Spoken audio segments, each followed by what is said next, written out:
మంచి వాళ్లను దేవుడు ముందే తీసుకెళ్తారు అంటుండడం మనం చాలాసార్లు వింటూనే ఉన్నాం. కానీ కొంతమంది గొప్ప వాళ్లను ఆ దేవుడు ఇంకా భూమి మీదే ఉంచారు అనడానికి సాక్ష్యం ఈ డాక్టరే. ఆయన పేరు ఘాసీరాం వర్మ. ఈయన వయసు ఇప్పుడు 95 ఏళ్ళు.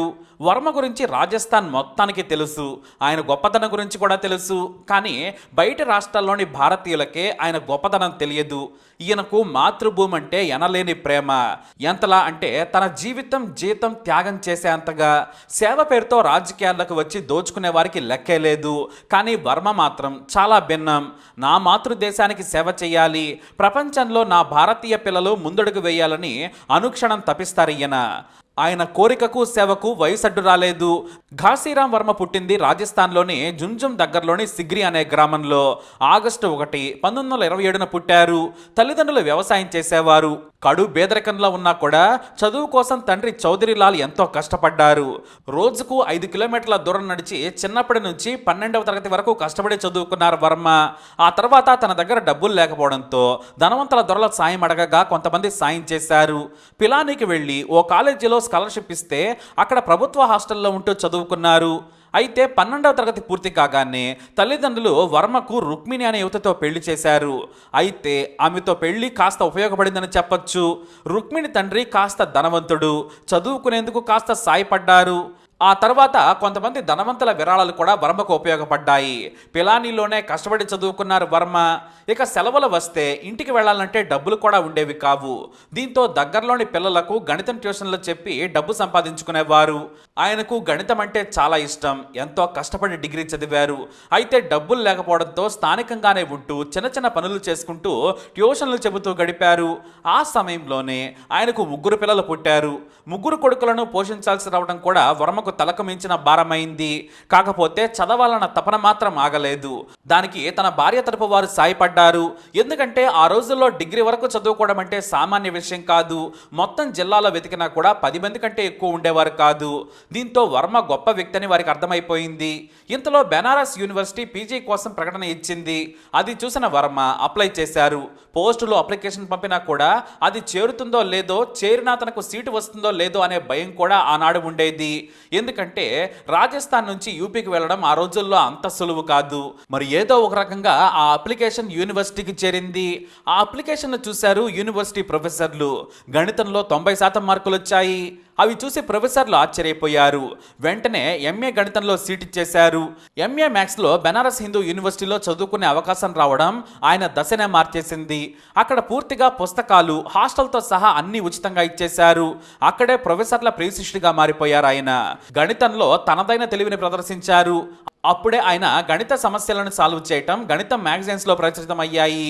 అది చూసిన అమెరికాకు చెందిన ప్రముఖ యూనివర్సిటీల నుంచి ఆయనకు ఆహ్వానం అందింది. ప్రపంచంలో టాలెంట్ ఎక్కడున్నా కూడా యూనివర్సిటీలు ఆహ్వానాలు పంపేవి. అలానే వర్మకు కూడా అవకాశం వచ్చింది. నెలకు $100 చొప్పున ఇస్తామని తమ దగ్గరకు వచ్చి చదువుకొని పరిశోధనలు చేయొచ్చని ఆఫర్స్ ఇచ్చాయి.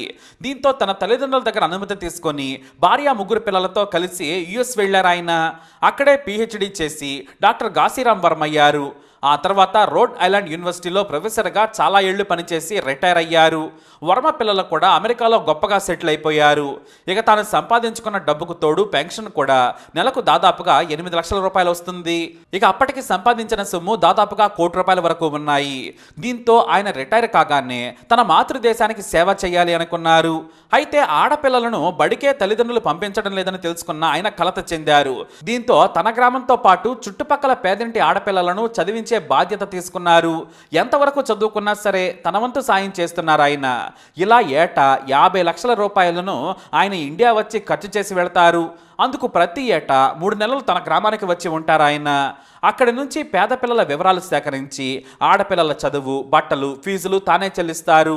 ప్రతి ఏటా కాలేజీలు మొదలయ్యే ముందు ఇండియాకు వచ్చి 2-3 నెలలు గడుపుతారు ఆయన. అంటే అందరినీ కాలేజీల్లో చేర్పించి ఆ ఫీజు కూడా కడతారు. ఇప్పుడు ఆయన వయసు 90 ఏళ్ళు.